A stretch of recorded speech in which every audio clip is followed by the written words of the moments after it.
Handle से आप लगाते हैं, देश की 26 सरकारी कंपनियां और बेची जाएंगी, 70 साल में जो भी बनाया था वो सब बेच डालेंगे, और मोदी जी सत्ता में ये कहकर आए थे मैं देश नहीं बिकने दूंगा। बिल्कुल ठीक बात है, ऐसा ही कहा था, मुझे भी याद है।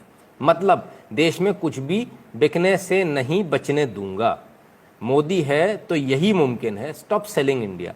नीचे इन्होंने एक ट्वीट को ट्वीट किया, वो को ट्वीट डिसइन्वेस्टमेंट से रिलेटेड है, डिसइन्वेस्टमेंट का, ठीक है, क्लियर है।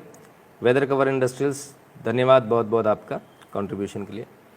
तो ये आप देखिए, डिसइन्वेस्टमेंट को लेकर इन्होंने बोला कि ये चीज़ें बेच रही है सरकार, अच्छी बात है, इसमें कोई दो राय नहीं है कि भारत सरकार डिसइन्वेस्टमेंट कर रही है, इसमें कोई दो राय नहीं है, ये बिल्कुल सच है, इसमें कहीं भी गलत नहीं है।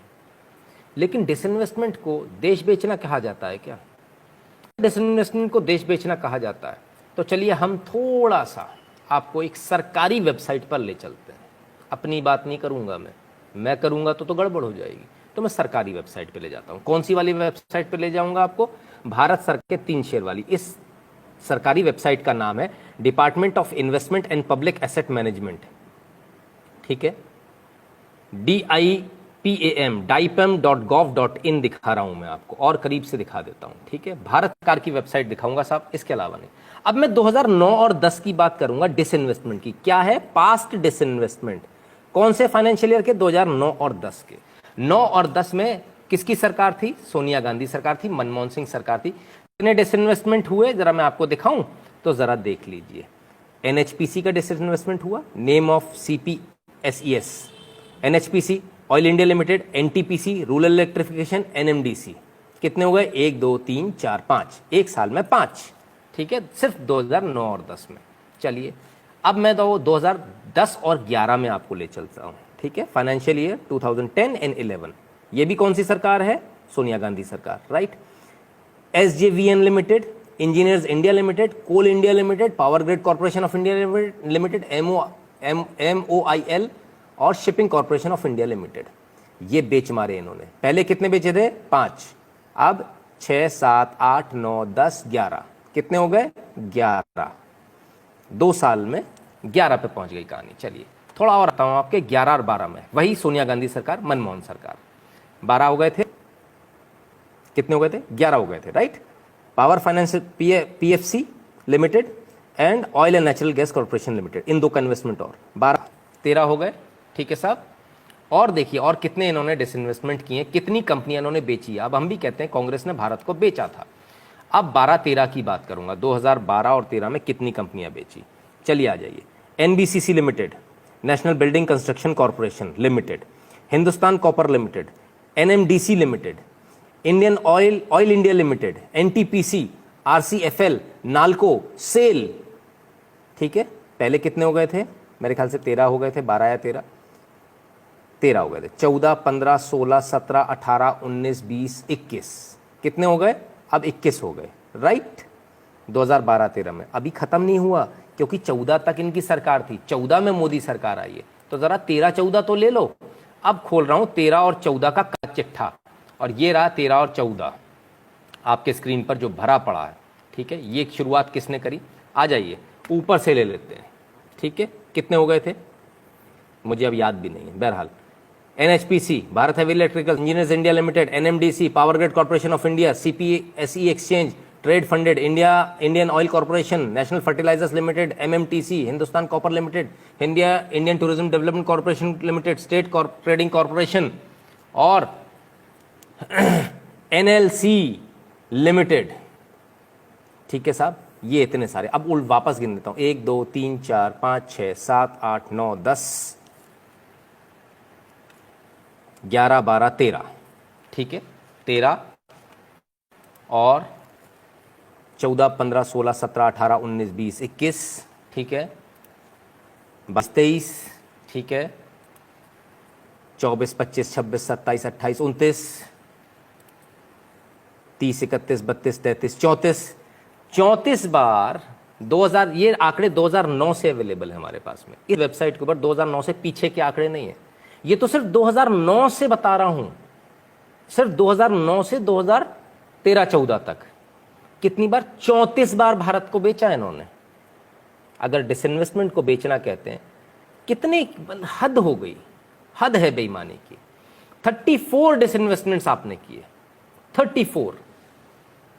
और जब ये सरकार करती तो उसी डिसइन्वेस्टमेंट को आप कहते हो भारत बेचा जा रहा है।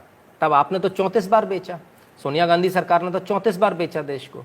तो देश को जवाब देंगे कि 34 बार क्यों बेचा। ये झूठ कब तक चलेगा। एक तरफ आप क्या शिकायत करते हो, रेल में जाते हैं तो सुविधाएं नहीं मिल रही, जब तेजस जैसी ट्रेन चलती है तो क्या बोलते हैं, रेलवे का प्राइवेटाइजेशन हो रहा है। बीएसएनएल की सिम नहीं खरीदेंगे, खरीदेंगे जियो की सिम, लेकिन जिंदा बीएसएनएल चाहिए। कैसे हो जाएगा भाई।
सरकारी वेबसाइट पे चले जाइए और ये वेबसाइट को अच्छे से दिखा देता हूँ, देख लीजिए, dipam.gov.in।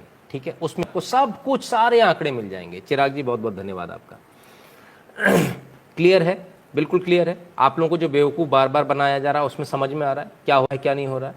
ठीक है, और ये जो सारी चीज़ें हैं, डिसइन्वेस्टमेंट इसलिए नहीं होता कि हमको इसको प्राइवेट कर देना है, बेच देना है। इसका मतलब ये होता है हमें इसकी कार्य कुशलता बढ़ानी, कार्य क्षमता बढ़ानी।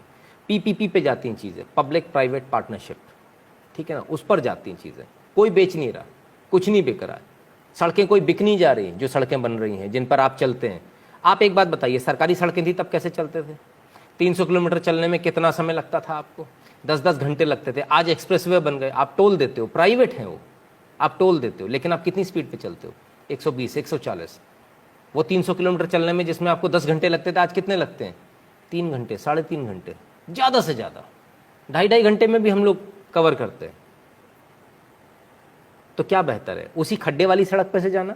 तो फिर ये एक्सप्रेसवे से क्यों जाते हो? अगर आपको एक्सप्रेसवे चाहिए तो आपको डिसइन्वेस्टमेंट करना ही पड़ेगा, आपको प्राइवेट ऑपरेटर्स लाने ही पड़ेंगे, आपको प्राइवेट हाईवेज बनाने ही पड़ेंगे, जो कि 20 साल बाद वापस सरकार के पास आ जाएंगे। आप टेंशन मत रखो, वो जीवन भर नहीं रखने वाले हैं। ठीक है ना, वो पीपीपी पे बने हुए हैं, उनका एक शेड्यूल होता है, एक टाइम पीरियड होता है, जितने टाइम पीरियड पे वो उसे इस्तेमाल कर सकते हैं, उसके बाद उनको सरकार को देना होता है। सोमेश्वरानंद सरस्वती जी बहुत बहुत धन्यवाद आपका। तब बहुत क्लियर है, एकदम साफ हो जाता है कि आपको व्हाट्सएप यूनिवर्सिटी जो पढ़ाती है, व्हाट्सएप यूनिवर्सिटी आपको तमाम सारे व्हाट्सएप पर आपके पास में मैसेजेस आएंगे, जितनी जगह से आपके पास मैसेज आए हों कि मोदी देश को बेच रहा है, ये वीडियो ज़रूर दे दीजिएगा उनको, वापस ले जाकर पकड़ा दीजिएगा।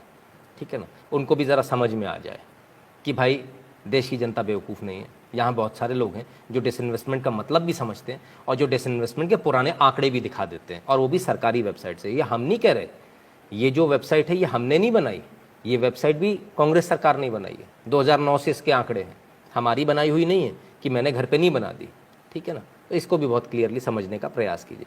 बहुत सारी चीज़ें आपके सामने आएंगी, बहुत सारी चीज़ें इस प्रकार की आएंगी जो आपको बार बार ये बताएंगी कि देखिए देश के अंदर ऐसा हो रहा है, देश के अंदर डिसइन्वेस्टमेंट हो रहा है। डिसइन्वेस्टमेंट को क्या बताया जा रहा है? डिसइन्वेस्टमेंट को बताया जा रहा है जो चीज़ें अच्छी करी जा रही हैं उसको बताया जा रहा है, देश बेचा जा रहा है। ये ठीक उसी प्रकार से जैसे जब गोल्डन कोऑर्डिनेटर बन रहा था, तब सरकारों ने, जब विपक्ष में बैठे हुए जो लोग थे, कांग्रेस के जो लोग थे, उन्होंने कहा था ज़रूरत ही नहीं है इनकी गोल्डन कोऑर्डिनेटर की। और आज आप सोचिए, आज देश के अंदर एक्सप्रेसवेज हैं, ये वही लोग हैं जो हर बार हर चीज़ में इन्हें अड़ंगा लगाना होता है। एक्सप्रेसवे बनते तो ये कहते सड़क बेच दी, अगर रेलवे स्टेशन का सौंदर्यीकरण करना होता है तो ये कहते हैं कि रेलवे स्टेशन बेच दिए। अभी दिल्ली का जो रेलवे स्टेशन है वो भी एयरपोर्ट की तर्ज पर बनने वाला, आपको बहुत मजा आएगा वहां जाकर। गुरुजी, ऐसे लोग